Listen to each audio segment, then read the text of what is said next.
Speaking of global, Russian forces pressing their attack against Ukraine's major cities as the United Nations overwhelmingly votes to reprimand Russia for its unprovoked invasion.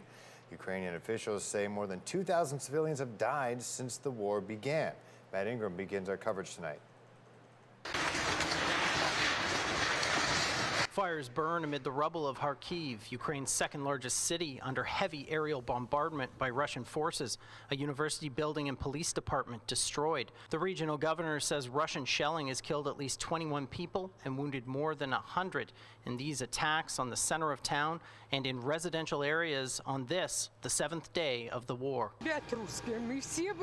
This woman asked why her neighborhood is being shelled. "We are regular folks," she says. Bodies lie on the ground as people who live here walk by in shock.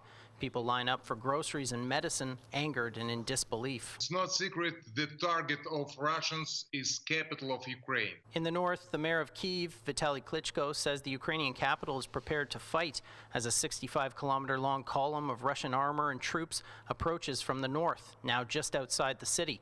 But U.S. intelligence officials say it's barely moving. They're trying to protect Kyiv as much as possible from the outside.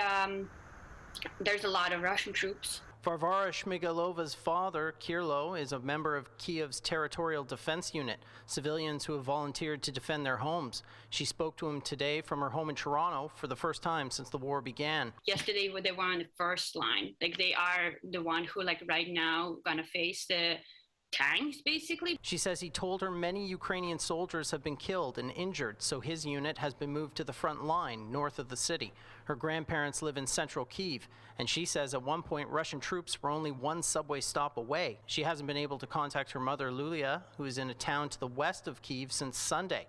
It's very close to a recent Russian attack, so she's hoping her mom is okay. The neighboring village is completely destroyed. It doesn't exist anymore. Where was the village is just a hole in the land. Not far from their homes burnt overnight in the city of Zhytomyr, a Russian strike flattening buildings and killing at least 4.